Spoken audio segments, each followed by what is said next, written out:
Chers participants, c'est une joie pour moi de partager ce moment avec vous. Alors aujourd'hui, nous avons donc l'occasion d'échanger sur le capital de départ d'une entreprise. Je me présente, je suis Tiga Paul Pournogo, je suis formateur. Voilà, donc j'invite les uns et les autres à partager un peu les expériences, parce qu'en tant qu'entrepreneur déjà, vous avez déjà des acquis. Voilà, donc ce sont ces expériences partagées qui vont nourrir cette session. Alors, je vais, comme nous avons la chance d'avoir une dame parmi nous, commencer la présentation par elle. Donc, madame, vous pouvez vous présenter. Je suis Kaboré Marie-Natacha. Ok, merci. Je suis Chawado Bertrand. Ok. Je suis dans le livrage à port. Ok, merci beaucoup. Je suis Sondo Benedou Mathieu. Je suis dans le volet pâtisserie. Merci beaucoup. Et vous, monsieur? Je me nomme Mathias Nara Noé. Ok. Je suis entrepreneur agricole. Ok, merci. Je suis également entrepreneur agricole. Ok, merci beaucoup. Et moi, c'est Tiana Sonoa. Je suis dans la location des matériels, notamment les sièges, les tentes et puis les tables. Super. Et madame, vous intervenez dans quel domaine? La volaille. La volaille. Ouais. Donc, notre thème de formation aujourd'hui porte sur le capital de démarrage d'une entreprise.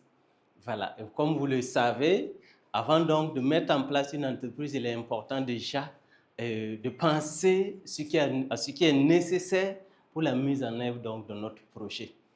Alors, quels sont les objectifs visés donc à travers cette formation? À travers cette formation, pour nous, c'est déjà que vous soyez en mesure, à la fin de cette session de formation-là, de définir pour vous ce que c'est que le capital de démarrage d'une entreprise et aussi pouvoir déterminer le fonds de roulement nécessaire pour votre entreprise. Voilà. Donc, sur ce, est-ce qu'il y a à votre niveau des attentes particulières par rapport à cette session de formation? Monsieur Savadko? Mes attentes par rapport à cette thématique que je trouve intéressante, comme vous l'avez si bien dit, on est dans le domaine, c'est comment véritablement arriver à mobiliser les ressources financières pour commencer. Parce que ce n'est pas simple. Hein? Ok. Voilà, pas simple. D'accord. Ok. Comment véritablement arriver à mobiliser les ressources. D'accord. Pour commencer. Ok. Madame, à l'issue de cette session, est-ce que vous avez des attentes particulières? Bon, c'est ce que M. Sawalo vient de le dire. Ouais. Comment avoir les compétences nécessaires pour pouvoir pratiquer et puis atteindre ses objectifs. D'accord. Ok. Monsieur Gwem? Ok, pour moi, quand vous allez vous parler de capital de départ, c'est comment est-ce qu'on arrive à maîtriser ce capital de départ. Parce que, par mon expérience, c'est des situations qui sont difficilement définissables.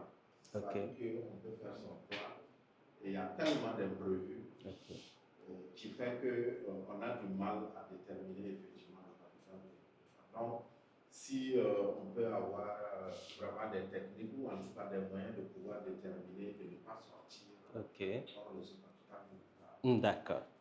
Merci beaucoup. Donc, comme vous le voyez ici, c'est un peu le plan qui va guider donc, le déroulement de cette session. Voilà, après donc, cette période donc, de présentation, et nous allons un peu dire en tant qu'entrepreneur comment au départ nous avons pu mobiliser notre capital de départ. Voilà, comme je le disais au départ, ce sont ces partages d'expérience qui vont véritablement enrichir cette session-là, qui va permettre à chacun de prendre sur l'autre les bonnes pratiques. Alors, sur ce, M. Somnoma, comment vous avez pu constituer votre capital quand vous vouliez créer votre entreprise? À mon niveau, j'ai d'abord mûri l'idée du projet. Ok. Et à l'issue de ça, j'ai pensé comment vraiment mobiliser vraiment les ressources. Ok. Et à ce niveau, regarder quelles sont les ressources qu'il faut mobiliser pour le projet. Et il faut dire que j'ai pensé aux ressources humaines, Ok. ressources financières, et même en tout cas des locales. Ok. Voilà. D'accord. Alors, pour nous permettre de parler le même langage, je rappelle que le capital de départ, c'est l'argent nécessaire à mobiliser pour lancer son entreprise. Alors, vous, pour cet argent nécessaire-là, comment vous avez pu trouver cet argent? Est-ce que vous avez pris un prêt en banque? Est-ce que vous avez pu économiser au fur et à mesure, étant entendu que vous vouliez donc lancer votre entreprise? Alors, quelqu'un d'autre veut partager un peu? Oui, M. Zoré? Voilà, donc, bon, à mon niveau, comme il l'a dit, après le choix de l'activité, je me suis mis à me renseigner sur quelles sont les choses nécessaires pour pouvoir démarrer l'activité. Avec les informations que j'ai eues, éventuellement avec les coûts, voilà, il y avait des charges financières obligatoires qu'il fallait essayer de mobiliser. Okay. Donc, on a eu recours à certaines institutions bancaires où on est allé avec un projet et on a pris des prêts pour pouvoir démarrer. D'accord. Merci beaucoup. Quelqu'un d'autre? Oui, M. Savadro. Bon, il faut dire que moi, j'ai eu la chance, quand j'ai commencé le l'aéroport là, dans notre localité, il y a eu l'action sociale qui avait voulu accompagner les jeunes dans l'entrepreneuriat. Comme moi, j'y étais, je suis allé, j'ai présenté mon idée de projet, mon idée avec un prêt. Super. J'ai commencé avec un peu fort, et après, bon, j'ai pu un peu épargner. Actuellement, bon, mon sujet est grand. Continue donc, il faut dire que j'ai eu la chance d'avoir un accompagnement financier. Voilà. Formidable. Madame voudrait partager quelque chose? Ok. Personnellement, moi, j'ai eu la chance que mon grand-père pratiquait l'élevage de la volaille. Et lors d'une visite, je suis allée le rendre visiter. Il m'a donné un coq et 2 poules. Et c'est parti de là. Ah oui. Voilà, c'est parti de là. Voici donc des idées pour mobiliser son capital. Voilà. Et c'est pourquoi on va réfléchir à tout ce qui est nécessaire, c'est-à-dire l'investissement en capital ou le fonds de roulement nécessaire donc pour cette activité. Parce que vous savez que si vous voulez lancer, il y en a qui sont des entrepreneurs agricoles, il y en a qui sont dans la fourniture donc, de matériel, vous êtes dans l'élevage de porc. Il a fallu que vous puissiez trouver un endroit approprié. Voilà. Il a fallu également que vous voyez quels sont les moyens nécessaires donc, pour la mise en œuvre donc, de votre projet. Voilà. Donc, c'est important que vous soyez en mesure non seulement de déterminer l'investissement en capital, constitué donc des locaux commerciaux, comme je venais de les citer un peu tout à l'heure, mais aussi des équipements. Voilà, parce que pour une porcherie, non seulement est-ce que le local, il faut le construire, est-ce que c'est un endroit où il faut aller louer, si l'emplacement déjà est idéal. Maintenant, si tout ça est OK, il faut penser à équiper voilà, le matériel nécessaire donc, pour votre activité. Et bien sûr, et il y a l'autre volet, le fonds de roulement. On a eu l'argent pour démarrer, mais il faut aussi, en attendant que l'activité puisse produire elle-même ses bénéfices pour permettre à l'entreprise de fonctionner, il faut prévoir aussi un fonds de roulement. Vous avez besoin de l'alimentation pour le bétail, vous avez besoin peut-être de l'eau, d'acheter de l'eau, vous avez besoin de nettoyer l'espace et c'est peut-être quelqu'un que vous avez pris. Voilà, donc c'est important que vous soyez effectivement à mesure de prendre en compte ces dimensions. Alors, revenant donc au capital, au fonds de roulement, comme je l'ai dit, c'est l'argent que vous aurez besoin pour faire fonctionner au quotidien votre activité. Alors, donc vous devez définir le besoin nécessaire et c'est tout un travail, tout un calcul à faire pour se rassurer que est-ce que j'ai besoin de ce fonds de roulement sur combien de temps? Est-ce que je prévois sur un trimestre, sur 2 trimestres, sur une année? Le temps de me rassurer qu'effectivement, à l'issue de cette période-là, j'aurai suffisamment de revenus pour continuer à exercer mon activité. Voilà. Donc, les besoins en fonds de roulement, comme on le dit, c'est un peu constituer des sortes de matières premières de produits finis, constituer quelles sont les activités promotionnelles que vous voulez faire pour que les gens puissent connaître votre activité et s'intéresser donc à vos produits. Vous avez également les salaires, s'il y a des salariés, des employés que vous avez donc au sein donc, de votre entreprise. Bien sûr, si vous louez, il faut prévoir aussi le loyer. Il faut prévoir également l'électricité, l'eau, si vous avez des paiements, si vous avez pris un prêt. M. Zoré a dit par exemple que lui, il a pris un prêt. Voilà, donc il faut prévoir tout cela. Et donc, voici un peu les besoins en fonds de roulement dont il est important pour vous de mobiliser. Alors, à cette étape, nous allons constituer 2 petits groupes pour un petit travail pratique. Voilà. Alors, vous allez décider du capital de démarrage requis pour votre entreprise. Alors, le premier groupe va travailler sur une entreprise d'élevage de volailles locales. Je pense que madame a bien situé donc pour accompagner cette équipe.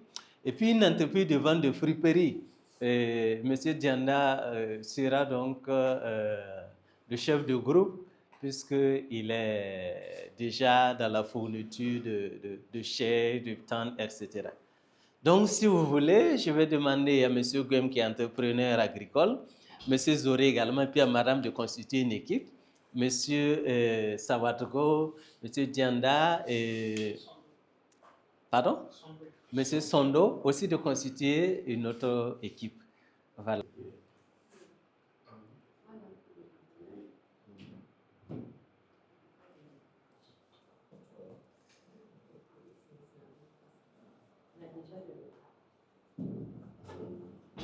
Elle peut vous déterminer un peu les coûts.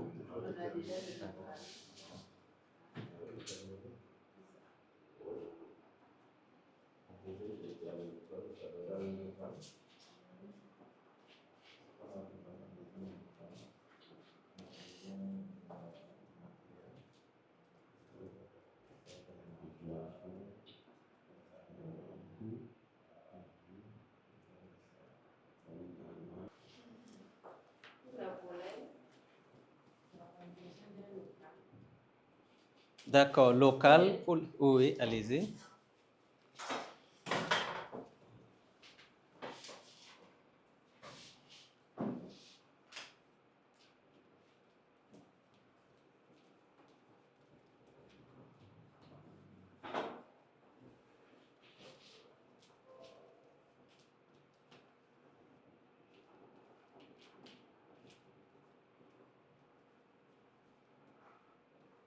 D'accord, merci, on va applaudir donc pour le deuxième groupe.